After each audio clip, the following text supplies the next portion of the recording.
প্রিয় যুবক ভাই, পাপগুলো ছেড়ে দেন, তওবা করে ফিরে আসেন। আল্লাহ আপনার জন্য অপেক্ষা করছেন, আপনি কখন তওবা করে আসবেন। বিশ্বাস করেন, আল্লাহ আপনার জন্য অপেক্ষা করছেন যে কখন আপনি তওবা করবেন। প্রত্যেক রাতে আল্লাহ পাক প্রথম আসমানে নামেন এবং আপনাকে আহ্বান করতে থাকেন, কে আছো আমাকে ডাকবে, আমি তোমার ডাকে সাড়া দিব। কে আছো আমার কাছে চাইবে, আমি তোমার চাওয়া পূরণ করব। কে আছো আমার কাছে ক্ষমা চাইবে, আমি তোমাকে মাফ করে দেব। প্রত্যেক রাতেই। আপনি মাদকের কাছে সুখ পাবেন না, গার্লফ্রেন্ড আপনাকে সুখ দিবে না। আর প্রকৃত অর্থে এগুলো ভালোবাসার পরিচয়ও নয়। আল্লাহ আপনাকে ভালোবাসেন, মানুষ মানুষের অবস্থানকে ভালোবাসে, আল্লাহ আপনার আত্মাকে ভালোবাসে। একটা কথা মনে রাখবেন, মানুষ মানুষের অবস্থানকে বেশি মূল্যায়ন করে। আল্লাহ পাক আপনাকে সৃষ্টি থেকেই ভালোবাসেন। আপনি তওবা করে ফিরে আসেন, আপনার জন্য এই আয়াতের সুসংবাদ। আল্লাহ পাক বলেছেন সূরা ফুরকানের মধ্যে, ইল্লা মান তাবা, যারা তওবা করে ফিরে আসবে, ওয়া আমানা, এবং ঈমান নিয়ে আসবে, ওয়া আমিলা আমালান সালিহান, এবং সৎ আমল সম্পাদন করবে, উলাইকা ইউবাদদিলুনা সাইয়্যাতিন হাসানাত, এরাই তারা যাদের গুনাহগুলোকে নেকি দিয়ে পরিবর্তন করে দেওয়া হবে ইনশাআল্লাহ। আল্লাহ পাক আবার বলছেন, যারা তওবা করবে, তওবা করে ফিরে আসবে, ঈমান নিয়ে আসবে, বেশি বেশি নেক আমল করবে, এরাই সেই সব মানুষ যাদের গুনাহগুলোকে আল্লাহ পাক নেকি দিয়ে পরিবর্তন করবেন ইনশাআল্লাহ তাআলা। দ্বিতীয় শ্রেণী তারা, যারা তাদের যৌবনকাল আল্লাহর পথে বিলিয়ে দিয়েছে। তিন নাম্বার শ্রেণী হচ্ছে তারা, রাজুলুন, এমন ব্যক্তি, কলবুহু মুআল্লাকুন বিল মসজিদ, যার হৃদয়টা মসজিদের সাথে ঝুলন্ত থাকে। একজন মানুষের মন মসজিদের সাথে ঝুলন্ত কিভাবে থাকতে পারে? মানে প্রত্যেক ওয়াক্ত নামাজের পর পরের ওয়াক্ত নামাজ পড়ার জন্য সে আগ্রহী থাকে। এটাকে বলা হয় মসজিদের সাথে হৃদয়ে ঝুলন্ত থাকা। এই শ্রেণীর মানুষকে আল্লাহ পাক আরশের ছায়া ছায়া দিবেন ইনশাআল্লাহ তাআলা। এটাকে আমরা করতে পারি না ভাই? আল্লাহ পাক আমাদেরকে তৌফিক দান করুন, আমিন। 4 নম্বর শ্রেণী, রাজুলান, এমন দুইজন ব্যক্তি, হোক নারী বা পুরুষ, তাহাব্বা ফিল্লাহ, যারা একে অপরকে আল্লাহর জন্য ভালোবাসে। একে অপরকে আল্লাহর জন্য ভালোবাসে, দুনিয়ার স্বার্থে নয়, আল্লাহর জন্য, দ্বীনের স্বার্থে ভালোবাসে। ইজতামা আলাইহি ওয়া তাফাররাকা আলাইহি, একত্রিত হয় তারা আল্লাহর জন্য, বিচ্ছিন্ন হয় আল্লাহর জন্য। অতএব যাকে ভালোবাসতে চান আল্লাহর জন্য ভালোবাসেন। আপনার স্ত্রী, আপনার সন্তান, আপনার বাবা, আপনার মা, যাকে ভালোবাসেন, মহব্বত করেন, আল্লাহর জন্য করেন। লা নুরিদু মিনকুম জাযাআন ওয়ালা শুকুরা, আমরা তোমাদের কাছে কোনো জাযাও চাই না, কোনো প্রতিদানও চাই না, শুধু আল্লাহর চেহারা চাই, আল্লাহর সন্তুষ্টি চাই। আল্লাহ পাক আমাদেরকে আল্লাহর জন্য ভালোবাসার তৌফিক দান করুন। যখন আপনি মানুষের কাছে কিছু আশা করবেন, তখন আপনি পদে পদে কষ্ট পাবেন।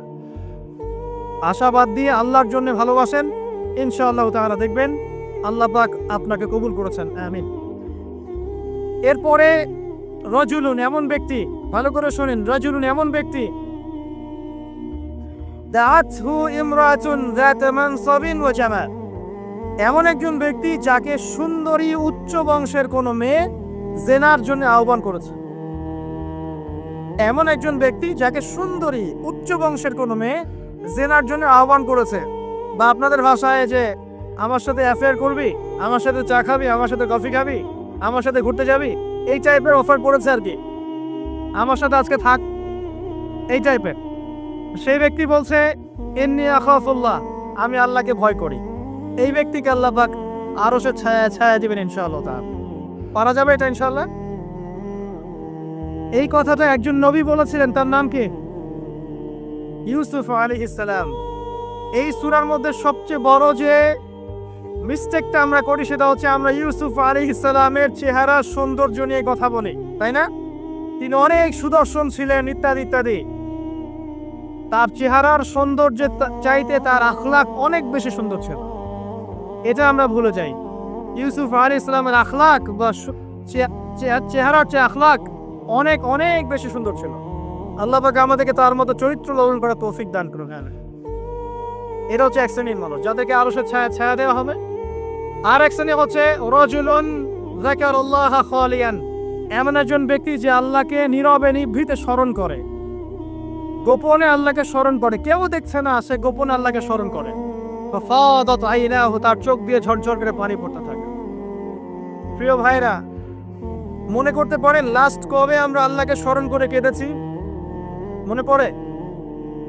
রমজান মাসে কারা কারা আল্লাহকে স্মরণ করে কেঁদেছেন? হাত তোলেন দেখি। মাশাআল্লাহ, আলহামদুলিল্লাহ। আল্লাহকে স্মরণ করে যারা কাঁদতে পেরেছে তাদের জন্য সুসংবাদ, ওই চোখ জাহান্নামের আগুন দেখবে না যেই চোখ দিয়ে আল্লাহর ভয়ে, আল্লাহর স্মরণে অশ্রু প্রবাহিত হয়েছে। খুশি হননি? সেই চোখ জাহান্নামের আগুন দেখবে না যেই চোখ আল্লাহর ভয়ে কেঁদেছে। আল্লাহ পাক আমাদেরকে তার ভয়ে কাঁদার তৌফিক দান করুন, আমিন। আর সর্বশেষ একজন ব্যক্তি, রাজুলুন তাসাদ্দাকা বিসাদাকাতিন, এমন ভাবে দান সাদাকা করে, ফাখফাহা, এটাকে গোপন করে রাখে, হাত্তা লা তা'লামা শিমালুহু মা তুনফিকু ইয়ামিনুহু, তার বাম হাত জানে না ডান হাত কি দান করেছে। এত গোপনে যে ব্যক্তি দান করে, এই ব্যক্তিকে আল্লাহ পাক আরশের ছায়া ছায়া দিবেন ইনশাআল্লাহ। তাহলে এই 7 শ্রেণীর মানুষ যারা মহান আরশের ছায়ায় ছায়া পাবে, অর্থাৎ বিনা হিসেবে জান্নাতে যাবে, যাদেরকে কিয়ামতের মাঠের কোনো কষ্ট স্পর্শ করবে না, আমরা কি এই 7 শ্রেণীর অন্তর্ভুক্ত হতে পারি? আল্লাহ পাক আমাদের সবাইকে তৌফিক দান করুন, আমিন। 1 নম্বর কি ছিল? ইমামুন আদিল, ন্যায়পরায়ণ শাসক।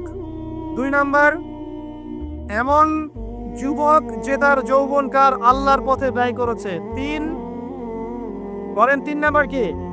এমন ব্যক্তি যার হৃদয়ে মসজিদের সাথে ঝুলন্ত থাকে। 4 কি?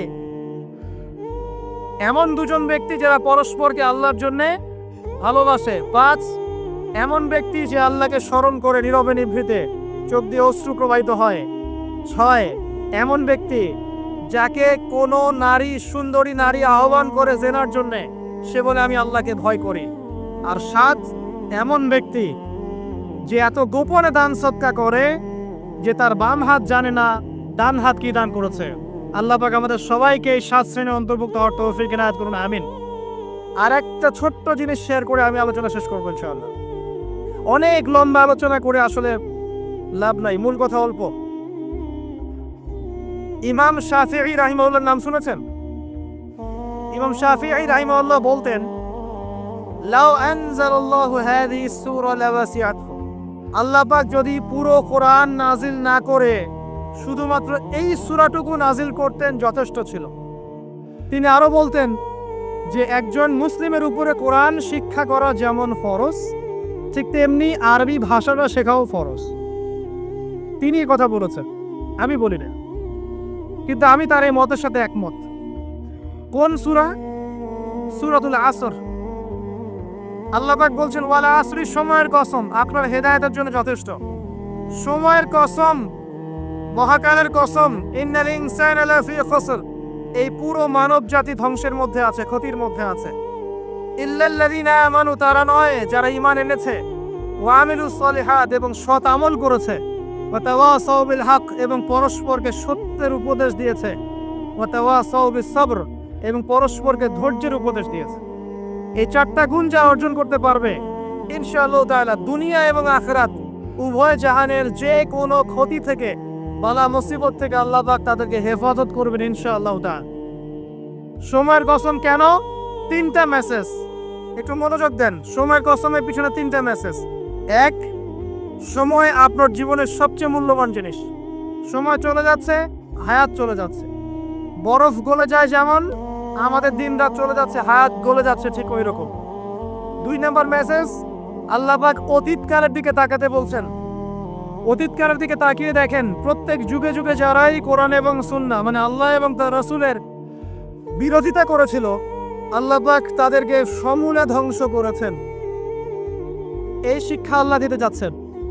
ফিরআউন ধ্বংস করেন নাই? আল্লাহ পাক ধ্বংস করেন নাই? নমরুদ আল্লাহ পাক ধ্বংস করেন নাই? নূহ আলাইহিস সালামের কওমকে আল্লাহ পাক ধ্বংস করেননি? আদ জাতি, সামুদ জাতি, কওমে মাদিয়ান, এগুলোকে আল্লাহ পাক ধ্বংস করেননি? করেছেন। এখানে মেসেজ সময়ের কসম বলে, এই যে এ যুগেও বা ভবিষ্যতেও যদি কেউ আল্লাহ এবং তার রাসূলের বিরুদ্ধাচারণ করে, আল্লাহ পাক বলছেন তারাও ধ্বংস হবে ইনশাআল্লাহ। ঠিক আছে? আর 3 নম্বর মেসেজ হচ্ছে আমাদের জন্য, সেটা হচ্ছে যারা বিশ্বনবীর উম্মত মুহাম্মদ সাল্লাল্লাহু আলাইহি ওয়াসাল্লামের উম্মাহ, যারা শেষে এসেছি আমরা, যাদের সামনে কিয়ামত হবে, তারা সবচেয়ে বেশি ক্ষতির মধ্যে আছে। কারণ এই যুগে কিয়ামতের বেশি বেশি নিদর্শনগুলো আত্মপ্রকাশ করবে এবং যত দিন যাবে ফিতনা ফাসাদ তত বাড়তে থাকবে। এই কারণে আমরা বেশি ক্ষতির মধ্যে আছি। প্রতিটা মানুষকে আল্লাহ পাক ক্ষতিগ্রস্ত বলে বলছেন ক্ষতি দুই প্রকার। এক নম্বর ইহকালীন ক্ষতি, আর একটা পরকালীন ক্ষতি। ইহকালের ক্ষতিগুলোকে দেখেন, আমাদের যত সমস্যা, পারিবারিক বলেন, সামাজিক বলেন, অর্থনৈতিক বলেন, বৈশ্বিক বলেন, এই সমস্যাগুলো আমাদের হাতের কামাই। এই সমস্যাগুলো আমরা কামিয়েছি। আল্লাহ পাক সূরা রুমের মধ্যে বলেছেন যাহারাল ফাসাদু ফিল বাররি ওয়াল বাহরি বিমা কাসাবাত আইদিন নাস। জলে স্থলে যত বিপর্যয় ছড়িয়ে পড়েছে, এগুলো মানুষের হাতের কামাই। মানুষ ক্ষতির মধ্যে আছে, মানে মানুষ দুনিয়াতে ক্ষতির মধ্যে আছে। আর পরকালে ক্ষতি কি? মানুষকে মৌতের স্বাদ গ্রহণ করতে হবে, কবরের প্রশ্ন, হিসেব নিকেশ। আপনারা বিশৃঙ্খলা করছেন কেন? মিজান, পুলসিরাত, জান্নাত জাহান্নামের ক্ষতি।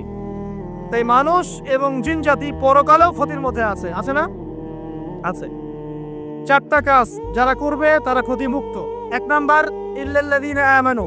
এতটুকু শুনে যান, এতটুকুর উপর আমল করে যান, ইনশাআল্লাহ যথেষ্ট হবে। ঈমান যারা এনেছে, ঈমান কি জিনিস? কয়টা বিষয়ের প্রতি ঈমান আনতে হয়? উত্তর হচ্ছে 6টা বিষয়। 1, আল্লাহর প্রতি বিশ্বাস। 2, ফেরেশতা মণ্ডলীর প্রতি বিশ্বাস। 3, নবী রাসূলগণের প্রতি বিশ্বাস। 4, সমস্ত আসমানি কিতাবে বিশ্বাস। 5, পরকালের জীবনে বিশ্বাস। এবং 6, ভাগ্যের ভালো মন্দে বিশ্বাস। এই 6টা বিষয়কে মনে বিশ্বাস করতে হয়, মুখে স্বীকৃতি দিতে হয় এবং কাজেও বাস্তবায়ন করতে হয়। আল্লাহ পাক এই 3টাকে বাস্তবায়ন করার তৌফিক আমাদেরকে দান করুন, আমিন। যারা এভাবে ঈমান নিয়ে আসবে, এরপরে আমলে সালেহ করবে। আমলে সালেহ কি জিনিস? যে আমল কোরআন সুন্নাহ থেকে প্রমাণিত, সেটাই আমলে সালেহ। আল্লাহ পাক যা করতে বলেছেন, রাসূল যা করতে বলেছেন, সেটা যত ছোট হোক যত বড় হোক, সবকিছুই আমলে সালেহ। নামাজ আমলে সালেহ, সাওম, হজ, যাকাত, তাসবিহ, তাহলিল, জিকির, আজকার, কোরআন তেলাওয়াত, সত্য কথা বলা, পিতামাতার খেদমত, সবই হচ্ছে আমলে সালেহ। যত কাজ আল্লাহ কোরআন এবং সুন্নাহয় করতে বলেছেন, তার নবী হাদিসের মধ্যে করতে বলেছেন সাল্লাল্লাহু আলাইহি ওয়াসাল্লাম, সবই হচ্ছে আমলে সালেহ। একই সাথে এই কথাটা মনে রাখবেন, একই সাথে আল্লাহ এবং তার রাসূল যেগুলো নিষেধ করেছেন, সেগুলো না করাও হচ্ছে আমলে সালেহ। যেমন সুদ না খাওয়া আমলে সালেহ, শিরক না করা আমলে সালেহ, বিদআত না করা আমলে সালেহ, হারাম না খাওয়া আমলে সালেহ, চাকনুর নিচে প্যান্ট না পরা আমলে সালেহ, বেপরদায় না চলা আমলে সালেহ, মিথ্যা না বলা আমলে সালেহ। এক কথায় যেগুলো নিষেধ করা আছে, এগুলো থেকে দূরে থাকাও হচ্ছে আমলে সালেহ। আমরা যেটা করি, আমরা ভালো কাজ করতে চাই কিন্তু খারাপ কাজ ছাড়তে চাই না। এটা বড় সমস্যা। ভালো কাজ করতে হবে যেমন, খারাপগুলো ছাড়তেও হবে তেমন। আল্লাহ পাক আমাদেরকে তৌফিক দান করুন, আমিন। লাস্টে দুটো কথা, ওয়াতাওয়াসাউ বিল হাক্কি ওয়াতাওয়াসাউ বিস সাবর। ঈমান আমলে সালেহের সাথে আর দুটো কাজ করতে হবে। হকের দাওয়াত। হকটা কি? হক কি আমার মস্তিষ্ক প্রসূত কোনো বিদ্যা, বুদ্ধি, দর্শন, মতবাদ? নাকি হক হচ্ছে আল্লাহ পাকের ওহী? কোনটা? কি বিশ্বাস করেন আপনি? হক কি আমার নিজের মন গড়া বিধান না আল্লাহর ওহী? উত্তর আমরা দিব না, উত্তর কে দিবে? উত্তর কোরআন দিবে। সূরাতুল কাহফের 29 নম্বর আয়াত পড়ে দেখবেন, আল্লাহ পাক বলেছেন ওয়াকুল হাক্কু মির রাব্বিকুম। হক সেটাই যা তোমার রবের পক্ষ থেকে নাজিল হয়। সিম্পল। হক সেটাই যা তোমার রবের পক্ষ থেকে নাজিল হয়। রবের পক্ষ থেকে কি নাজিল হয়েছে? রবের পক্ষ থেকে কি নাজিল হয়েছে? কোরআন এবং সুন্নাহ কি আলাদা? আমরা কি খালি কোরআন মানবো, সুন্নাহ মানবো না? কোরআন মানবো, হাদিস মানবো না? নাকি শুধু বিশ্বাস করেন যে কোরআন মানলেই হবে, হাদিস মানার দরকার নাই? কোনটা? আল্লাহর পক্ষ থেকে কোরআন এসেছে, এর ব্যাখ্যা নবীর হাদিসও এসেছে। এই কোরআন এবং হাদিস হচ্ছে হকের চূড়ান্ত মানদণ্ড। কোরআন এবং হাদিসের সাথে যা মিলে যাবে আমরা গ্রহণ করব, কোনো সমস্যা নাই। কিন্তু কোরআন এবং সুন্নাহর সাথে যা মিলবে না, সেটা আপনি ছেড়ে দিবেন, এটাই আপনার উপর ফরজ। যেটাই কোরআন সুন্নাহর সাথে মিলবে না আপনি ছেড়ে দিবেন, যা মিলবে আপনি নিয়ে নেবেন, কোনো সমস্যা নাই ইনশাআল্লাহ। এই হকের যারা প্রচার করে প্রসার করে তারা ক্ষতি থেকে মুক্ত আছে। এই হকটাকে প্রতিষ্ঠা করবেন নিজের উপরে, তারপর আপনার পরিবারে, আপনার সমাজে। আপনাকে যদি আল্লাহ পাক ক্ষমতা দেন তখন আপনি আরো বড় পরিসরে করবেন ইনশাআল্লাহ তাআলা। আর এ বিষয়ে কোনো সন্দেহ নাই, এ বিষয়ে বিন্দু মাত্র কোনো সন্দেহ নাই যে অদূর ভবিষ্যতে পুরো বিশ্বে শুধুমাত্র কোরআন এবং সুন্নাহই থাকবে, আর কিছু থাকবে না। জাররা জাররা পরিমাণও সন্দেহ নাই এই বিষয়ে, এক জাররা পরিমাণও না। আর এক জাররা পরিমাণও সন্দেহ নাই যে এটাকে ডিফেন্ড করার জন্য, ঠেকানোর জন্য ইসলামের বিরোধী শক্তি যারা আছে এরা সর্বোচ্চ শক্তি ঢেলে দিবে, এটাও ঢেলে দিবে। ভিতর থেকে, বাহির থেকে, ডান থেকে, বাম থেকে, উপর থেকে, নিচ থেকে, সব দিক থেকে ঢালবে। কিন্তু জাররা পরিমাণ সন্দেহ নাই যে অদূর ভবিষ্যতে পুরো বিশ্বে শুধুমাত্র কোরআন এবং সুন্নাহই থাকবে, কিছু থাকবে না। এটা বিশ্বাস করছেন না? অপেক্ষা করতে থাকেন, দেখেন আল্লাহ পাক কি করেন। এটা আল্লাহর ওয়াদা, ওয়াদাল্লাহ, এটা আল্লাহ পাকের ওয়াদা। আল্লাহ পাকের ওয়াদার কোনো ব্যত্যয় নাই। লা মুবাদ্দিলা লিকালিমাতি, আল্লাহর কালিমার কোনো পরিবর্তন নাই, এটা হবেই। এখন আমাকে জিজ্ঞাসা করতে আসেন না ভাই কত বছরের মধ্যে, এটা আমাকে জিজ্ঞাসা করতে আসেন, ননসেন্স প্রশ্ন। অদূর ভবিষ্যৎ মানে ভবিষ্যৎ, এটা হবেই ইনশাআল্লাহ। অতএব আমাদের দায়িত্ব কি হাত গুটিয়ে বসে থাকা? আমল করবেন, পড়াশোনা করবেন, পরিবার করবেন, আপনি আপনার সাধ্যমতো দিনের দাওয়াতি কাজ করবেন, মধ্যমপন্থী থাকবেন, চরমপন্থী হবেন না, শৈথিল্যতাবাদীও হবেন না। আল্লাহ পাক তৌফিক দান করুন, আমিন। আর সর্বশেষ যেটা ওয়াতাওয়াসাউ বিস-সাবর, এই হকটা যখন আপনি প্রচার করবেন তখন আপনার বিভিন্ন দিক থেকে বালা মুসিবত আসবে। পরিবার থেকে আসতে পারে, সমাজ থেকে আসতে পারে, ডান বাম উপর নিচ থেকে আসতে পারে। এই সময় আপনাকে ধৈর্য ধারণ করতে হবে, সবর করতে হবে। এই সবরের কোনো বিকল্প নাই। ইন্নাল্লাহা মাআ সাবিরিন, আল্লাহ পাক ধৈর্যশীলদের সাথেই আছে। সবর মানে হাত গুটিয়ে বসে থাকা নয়, পরিস্থিতি পরিবর্তনের চেষ্টা করার নাম সবর, ঠিক আছে? এবং সেটা হবে মধ্যম পন্থায়, এগ্রেসিভলি না। কারণ একটা শান্তিপূর্ণ পরিবেশের মধ্যে যদি আপনি আত্মঘাতী কিছু করতে চান, চরমপন্থা অবলম্বন করতে চান, তাহলে আদতে পুরো জাতির ক্ষতি হয়ে যাবে। এটা আমরা কখনোই হতে দিতে চাই না। এই জন্য আমরা বলবো সবর করবেন, হিকমা প্রজ্ঞার সাথে মধ্যম পন্থায় ইসলামকে এগিয়ে নেবেন ইনশাআল্লাহ তাআলা। যুব সমাজ আছে, এর পরের প্রজন্ম আছে, তার পরের প্রজন্ম আছে, আল্লাহ রাব্বুল আলামিন তাদের হাতে ইসলামের পতাকা তুলে দেবেন ইনশাআল্লাহ তাআলা। পরিস্থিতি খুব দ্রুত র্যাপিডলি পরিবর্তন হয়ে যাবে সারা বিশ্বে। পুরো বিশ্ব দাঁড়িয়ে আছে এমন একটা জায়গায়, যে কোনো সময় ডিজাস্টার হয়ে যেতে পারে। আপনি চিন্তা করছেন 50 বছরের প্ল্যান, এত সময় হয়তো বা আপনি পাবেন না, এত সময় হয়তো বা আপনি পাবেন না। আপনি ভুল করছেন যে আপনি বড় হব, চাকরি বাকরি করব, ব্যবসা বাণিজ্য করব, তারপরে আল্লাহর পথে ফিরে আসব।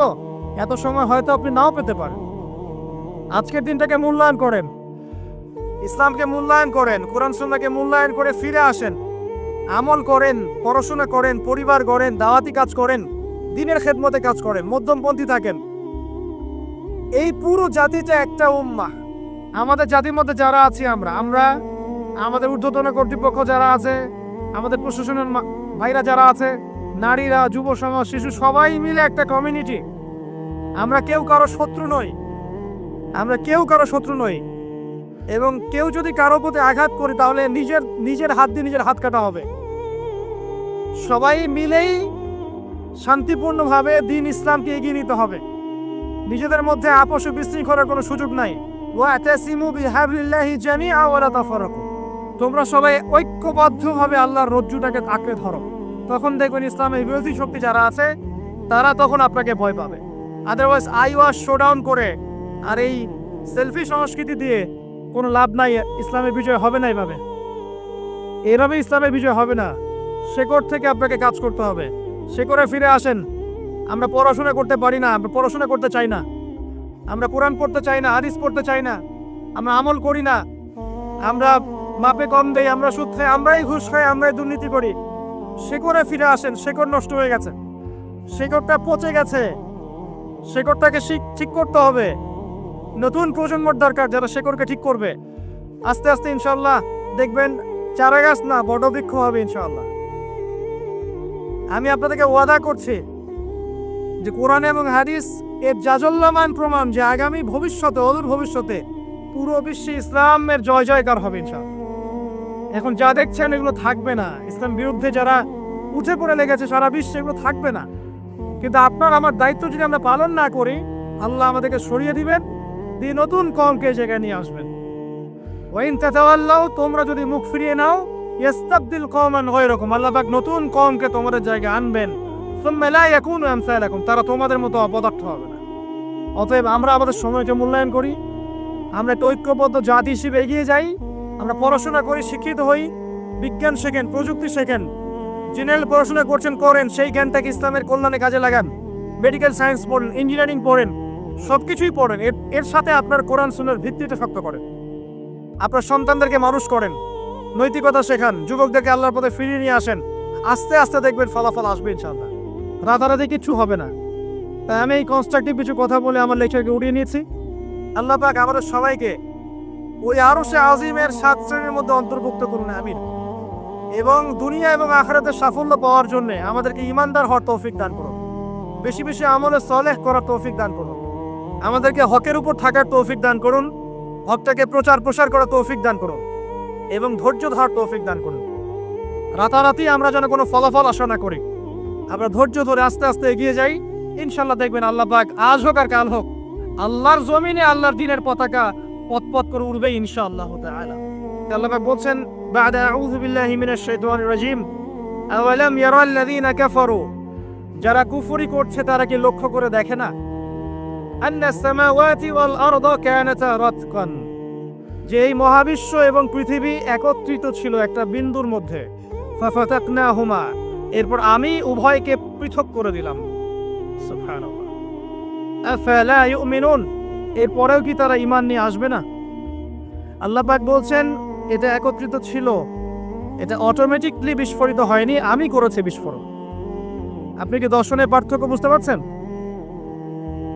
এখন সবকিছু এই তত্ত্ব দিয়ে প্রমাণিত হতে হবে জরুরি না, কারণ এই তত্ত্বের সীমাবদ্ধতা আছে, আল্লাহর জ্ঞানের কোনো সীমাবদ্ধতা নাই। আল্লাহ পাকের জ্ঞান অসীম, আল্লাহ পাক অসীম জ্ঞানে উপরে মহাসাগর রেখেছেন, অসীম ক্ষমতায়। এই মহাসাগরের গভীরতা প্রায় 500 বছরের পথ, এর উপরে আছে আল্লাহ পাকের আরশে আজিম, যে আরশটাকে বহন করে আনবে কিয়ামতের মাঠে 8 জন ফেরেশতা, মাত্র 8 জন ফেরেশতা। সূরাতুল হাক্কার মধ্যে এই দলিল দেয়া আছে, সূরা হাক্কা, আল হাক্কাতু মাল হাক্কা, এই সূরার মধ্যে আছে। এখন যদি আপনি কোরআনের দলিলকে বিশ্বাস না করেন বা এটাকে আপনি মানতে রাজি না থাকেন, তাহলে আপনার সাথে আমি কথা বলে সময় নষ্ট করব না। কারণ আল্লাহ পাক বলেছেন, ইবাদুর রহমানিল্লাযীনা ইয়ামশুনা আলাল আরদি হাওনা, রহমানের বান্দা যারা, তারা পৃথিবীতে নম্রভাবে চলাফেরা করে। ওয়া ইযা খাতাবাহুমুল জাহিলুন, যখন জাহেল অজ্ঞদের সাথে তাদের সাক্ষাৎ হয়, জাহেলরা তর্ক করতে আসে, আল্লাহর বান্দারা বলে সালামুন আলাইক, তোমাদের উপর শান্তি বর্ষিত হোক, লা নাবতাগিল জাহিলুন, আমরা জাহেলদের সাথে তর্ক করি না। আপনি যদি বলেন যে আমি কোরআনের দলিল মানি না, তাহলে আমি আপনার সাথে কথা বলে সময় নষ্ট করব না। লাকুম দীনুকুম ওয়ালিয়া দিন, আপনার দর্শন আপনার, আমার দিন আমার। তোমরা কিয়ামতের মাঠে একত্রিত হবে, ফায়ুনাব্বিউকুম বিমা কুনতুম তা'মালুন, এবং আল্লাহ পাক সেদিন জানিয়ে দিবেন কে সত্য ছিল কে মিথ্যা, কে হক ছিল কে বাতিল, কে সঠিক ছিল কে বেঠিক। দুনিয়ার জীবনে সবকিছুর প্রমাণ হবে না, এবং সবকিছুর ফয়সালাও দুনিয়াতে হবে না। আমরা আগে ভাবতাম যে কিয়ামতের মাঠের কি প্রয়োজন ছিল, বিপদের মধ্যে আছি আমরা, কিয়ামতের মাঠের কি দরকার ছিল, উঠতে হবে 500 বছর, অন্য হাদিসে এসেছে 50,000 বছর দাঁড়িয়ে থাকতে হবে, ঘাম ঝরতে থাকবে, আমল নামা, ডান হাত বাম হাত, পুলসিরাত, মিজান, কত সমস্যা। কি প্রয়োজন ছিল কিয়ামতের মাঠের? যত দিন যাচ্ছে এবং যত বিশ্বকে চিনতে শিখেছি, তত বুঝতে পারছি যে কিয়ামতের মাঠ আছে বলেই কোনো জালেম জুলুম করে পার পাবে না। ভাগ্য ভালো যে কিয়ামতের মাঠটা আছে, এই কারণেই কোনো মাজলুমের অধিকার খর্ব হবে না ইনশাআল্লাহ। সবকিছুর ফয়সালা দুনিয়াতে হবে না, আপনি সবকিছু দুনিয়াতে ডিল করতে পারবেন না। যাই হোক, যদি কোরআন মানতে আপত্তি থাকে তাহলে তর্ক করে সময় নষ্ট করতে যায় না। আপনি আপনার গতিতে কাজ করেন, যারা অস্বীকারী তারা তাদের গতিতে কাজ করবে। যাই হোক, সূরা হাক্কার মধ্যে বলা আছে ৮ জন ফেরেশতা আরশে আজিম টেনে নিয়ে আসবে কিয়ামতের মাঠে। যে প্রসঙ্গে কথাটা বলতে চাচ্ছি সেটা হচ্ছে আল্লাহ পাক এই কিয়ামতের মাঠে ৭ শ্রেণীর মানুষকে আরশের ছায়ায় ছায়া দিবেন। খুশি হলেন না? কিয়ামতের মাঠে আল্লাহ পাক ৭ শ্রেণীর মানুষকে এই আরশের ছায়ায় ছায়া দিবেন। আমরা কি তাদের অন্তর্ভুক্ত হতে চাই? চান না? এই হাদিসে এসেছে সহিহ বুখারীর মধ্যে ৬৬০ নম্বর হাদিস, সহিহ মুসলিমের মধ্যে হাদিসটা আছে। আবু হুরায়রা রাদিয়াল্লাহু আনহু থেকে বর্ণিত, নবী করিম সাল্লাল্লাহু আলাইহি ওয়াসাল্লাম বলেছেন, সাবআতুন, ৭ শ্রেণীর মানুষ, ইউযিল্লুহুমুল্লাহু ইয়াওমাল কিয়ামাহ ইয়াওমা লা যিল্লা ইল্লা যিল্লুহ। কিয়ামতের মাঠে ৭ শ্রেণীর মানুষকে আল্লাহ পাক তার আরশের ছায়ায় ছায়া দিবেন, যেদিন এই ছায়া ব্যতীত অন্য কোনো ছায়া থাকবে না। তার প্রথম শ্রেণী হচ্ছে ইমামুন আদিল, ন্যায়পরায়ণ বাদশাহ, যেটা এই বিশ্বে খুঁজে পাওয়া খুব দুষ্কর। কারণ ন্যায় বিচার প্রতিষ্ঠা করাটাও দুষ্কর। ঠিক তো বলছেন? কয়েকটা কথা আপনাদেরকে শোনাই। যখন একটা কওমের জনগণ মাপে কম দেয়, মিথ্যা কসম করে পণ্য বিক্রি করে এবং পণ্যকে মজুত করে মানুষকে কষ্ট দেয়, আল্লাহ পাক ওই কওমের উপরে দুর্ভিক্ষ চাপিয়ে দেন। অপরাধ কে করেছে এখানে? শাসক না জনগণ?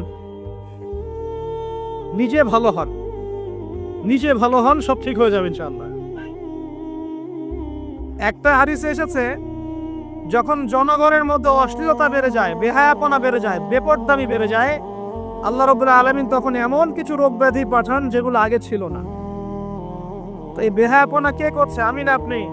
কেউ চাপিয়ে দিচ্ছে বেহায়াপনা? বেপরদা চলছে কারা? আমার মা বোনেরাই তো। আমরা কি আমাদের ঘরকে ঠিক করতে পেরেছি? আল্লামা তাকি উসমানী হাফিজাহুল্লাহ, তিনি একটা বই লিখেছেন, তাসকিয়া তাসাউফ। এই বইটার মধ্যে একটা আয়াত এনেছেন, সূরা মাইদার একটা আয়াত। এই একটা আয়াত দিয়ে পুরো বইটা শেষ করেছেন।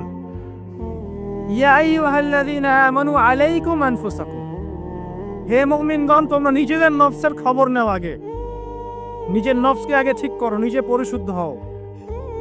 লা ইয়াদুররুকুম মান দাল্লা ইন ইহতাদাইতুম, তোমরা যদি হেদায়েতের উপরে থাকো তাহলে যারা পথভ্রষ্ট হয়ে যাচ্ছে এরা তোমাদের কোনো ক্ষতি করতে পারবে না। নিজে ঠিক হতে হবে আগে, তারপরে মানুষের দিকে আঙ্গুল তুলতে হবে। আল্লাহ পাক আমাদের সবাইকে যার যার জায়গা থেকে সংশোধিত হওয়ার তৌফিক দান করুন। ১ নাম্বার হচ্ছে ন্যায়পরায়ণ শাসক, যার এই কথাটা মাথায় আসলেই আমার একজনের নাম মনে আসে। তার নাম হচ্ছে ওমর ইবনুল খাত্তাব রাদিয়াল্লাহু আনহু। তার নাম তো শুনেছেন। কত নাম্বার খলিফা ছিলেন? কত নাম্বার?